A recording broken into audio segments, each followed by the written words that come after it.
Well, here at Chris 6, we're covering stories that matter to you in your neighborhood. An update on our water woes and what the city plans to do so we don't run out of water. Plus, Reverend Jesse Jackson has died. Neighborhood News reporter Jada Jenkins gets local reaction from neighbors. And on the island, Neighborhood News reporter Ana Conejo speaks to one woman who took her celebrations from New Orleans to Corpus Christi. Chris 6 News at 5 starts right now.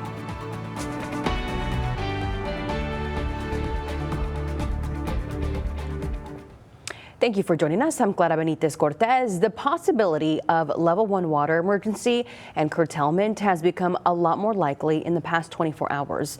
As we reported yesterday, City Manager Peter Zanoni says a level 1 water emergency could happen sooner than November. Today, the City Council was to consider a plan that would provide the city with just over 21 million gallons of water per day. On the agenda is an ordinance that would authorize a contract with FC Aquila to build a brackish water treatment plant on the O.N. Stevens water treatment plant. The contract would be for $43.5 million. The ordinance would also authorize emergency construction contracts to build water pipelines, storage tanks, and pump stations to bring in water from the western well field.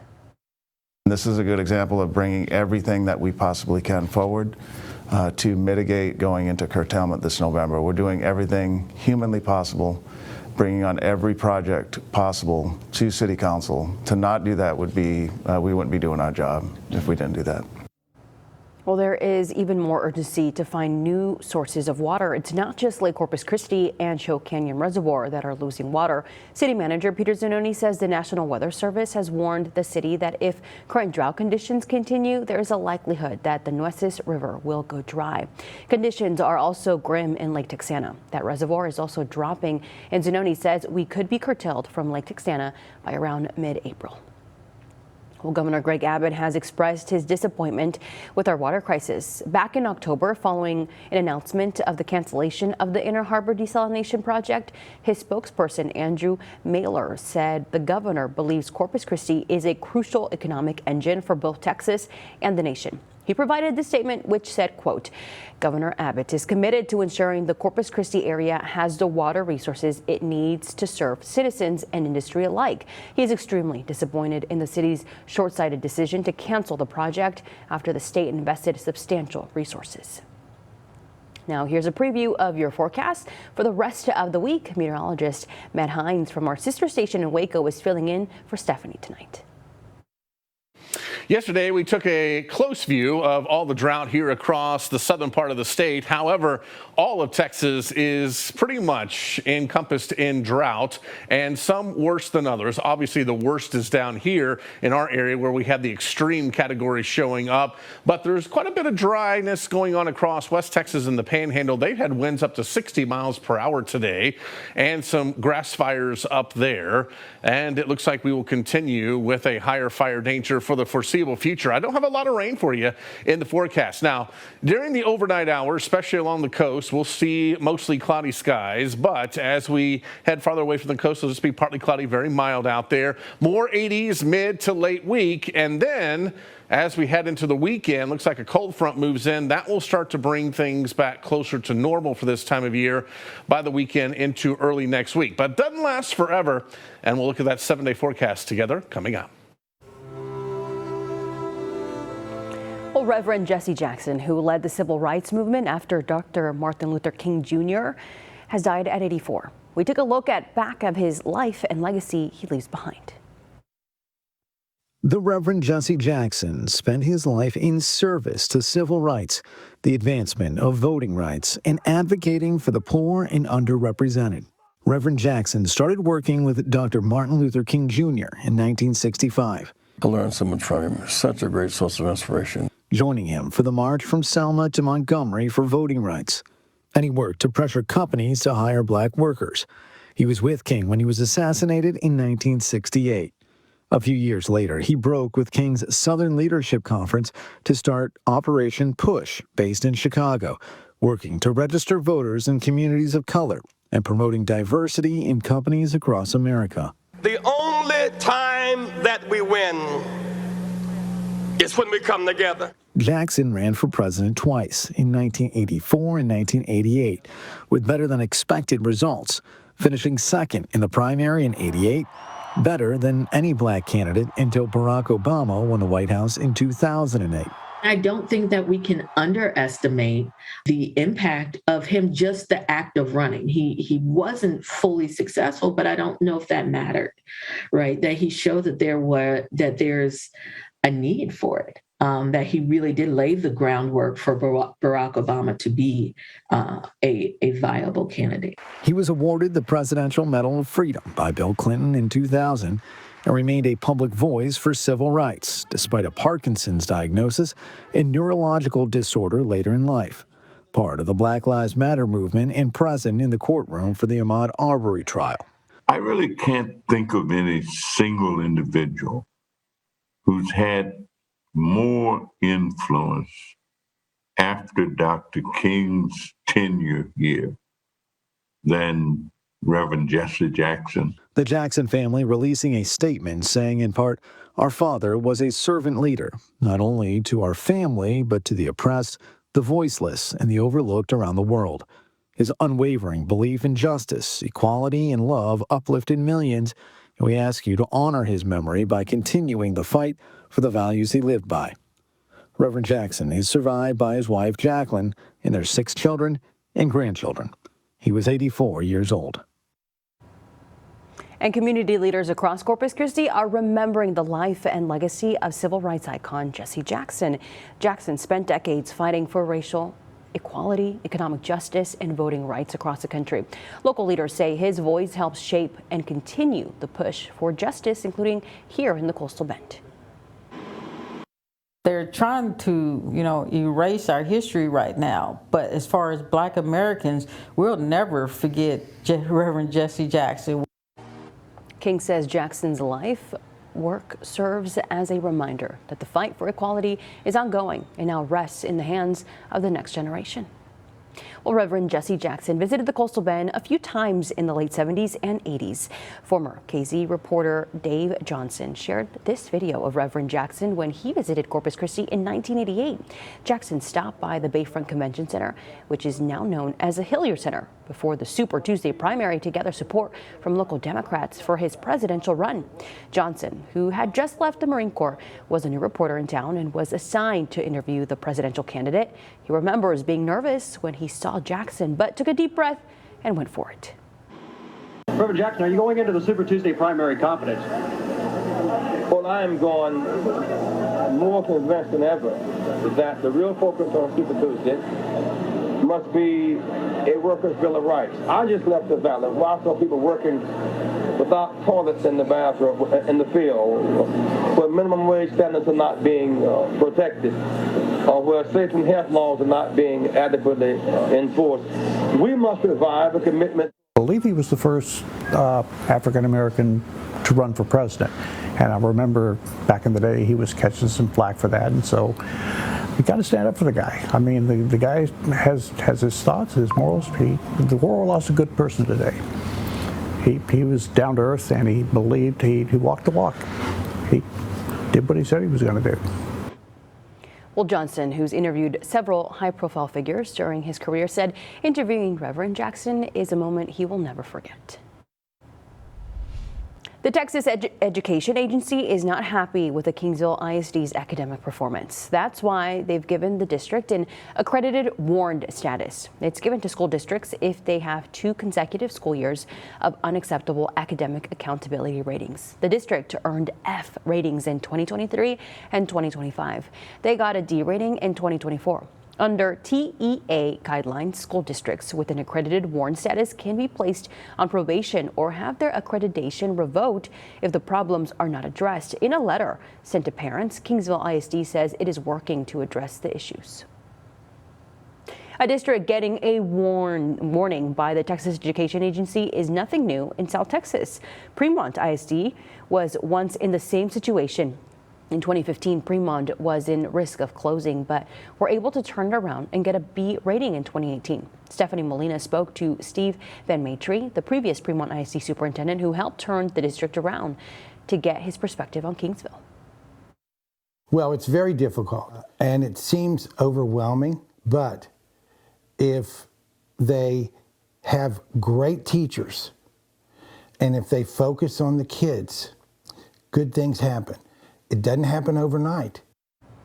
We reached out to the Kingsville ISD for a response, but they were unable to meet. We will follow up with them to get more answers. Well, early voting has begun for the March primary elections. The early voting period ends Friday, February 27th.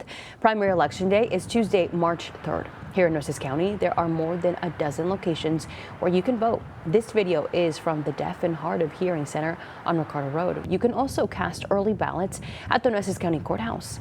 For a list of other early voting locations or for information about the candidates, scan the QR code that you see on the screen with your smartphone. That will take you to our Chris 6 election page.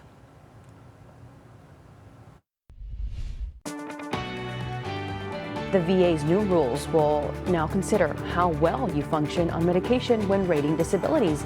We'll explain what veterans need to know. Well, today a new VA rule took effect that changes how disability ratings are calculated. Chris 6 anchor Michelle Hoffman went through the VA's newly released documents to show us what the changes mean. As she found previously, if medication improved your symptoms, the VA would not lower your rating because of that improvement. Now, ratings will be based on how you function while taking medication. That means if treatment helps control your condition, that progress can be factored into your rating. The change impacts new claims and veterans going through reevaluations. Well, people assisting animal control got a big surprise from the states of Texas this week. PAC was awarded $500,000 to help offer spay and neuter services in 9 counties. The money will go a long way in helping to control our pet population in the Coastal Bend. It's part of the pilot program by the state. It sets aside $13 million for animal care. PAC got a big chunk of that money, and founder Cheryl Martinez says it'll be put to good use. And it's going to basically provide access to care, which is what our mission is, providing access to care to the people in the community for spay and neuter. And we're hoping that our state continues to do this because we really need it for our communities and for all the communities. The pilot state program that made this funding possible was created during the past state legislative session. When you think Mardi Gras, you probably picture Bourbon Street. But here on Padre Island, the vibe is different. I'm Ana Conejo showing you how people in the Coastal Bend are celebrating Fat Tuesday.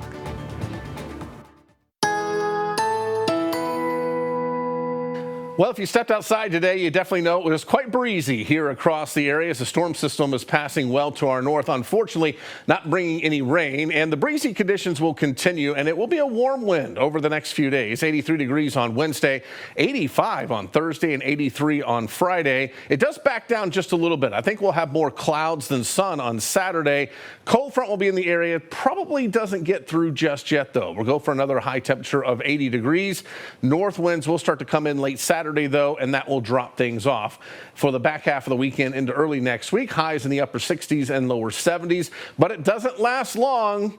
This February has not really acted like February around here. We're right back up into the middle 70s as we head into Tuesday. Clouds and radar showing some high clouds, especially to our north for today across North Texas, parts of West Texas where they've had some wildfires out here. Oklahoma Panhandle back into the Texas Panhandle. But fortunately for us, we haven't seen anything like that in our area. But the winds have been gusty today as that storm system continues to pass to our north. And we've just seen a few high clouds from time to time in our region, and that will continue.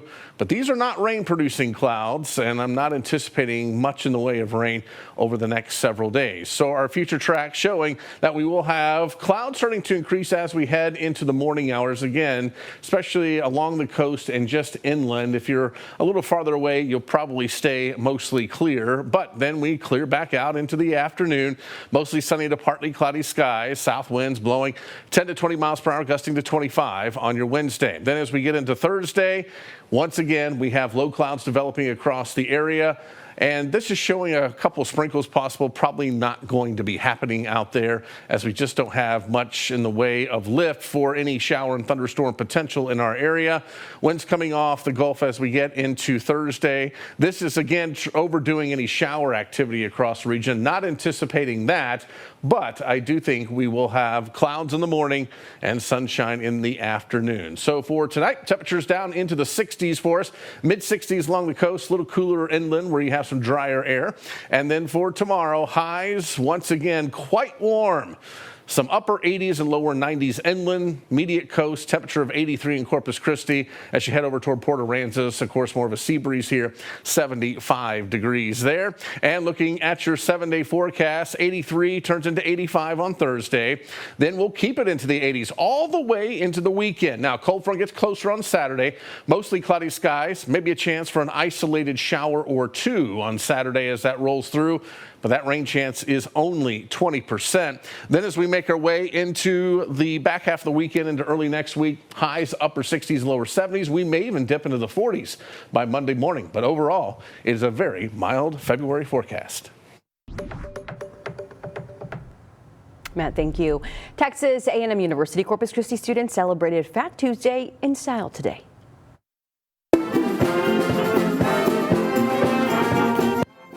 Islander Dining hosted a shrimp boil as part of its Mardi Gras celebration at the Islander Dining Hall. Students enjoyed the festive atmosphere with traditional Mardi Gras food and live jazz performance outside the dining hall. The event gave students a taste of New Orleans culture right here on campus as they celebrated the final day before Lent begins.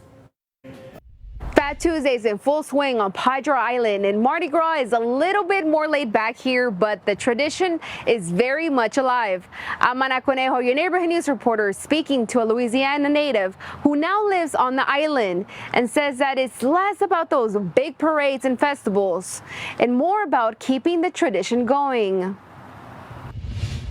We all need a little fun in our lives. You know, we just need some to experience. Born and raised in Franklinton, Louisiana, Linda Garrett is celebrating Fat Tuesday in full Mardi Gras spirit. Do you decorate the hat every year, or do you? No, it's I just pull it out and put the bow on it and go for it. She shows me a photo of her and her husband Larry on Bourbon Street. Together, they've been to more than 40 parades. Larry is even known as the Gorilla Man. I have really enjoyed it, especially with the little kids, more so than adults, because they are pure love. Now living on Padre Island, she's celebrating this year at Parents on the Water. Ooh la la. A new business that is co-owned by Ryan Perrin, a New Orleans native. Together, him and his wife Michelle bring the NOLA flavor to the island. When we moved here, we just kind of missed a piece of home that wasn't here. They say it's people and the food that make Mardi Gras so special. You know, for generations, people have always gathered around food, and we wanted to bring that back. All sending out one special message this Fat Tuesday. And like we say back home, laissez le bon temps rouler. Let the good times roll. If you're looking for Mardi Gras events in Corpus Christi or on the island, you can go to our website at christv.com. Reporting in Padre Island, I'm your neighborhood news reporter, Ana Conejo, Chris 6 News.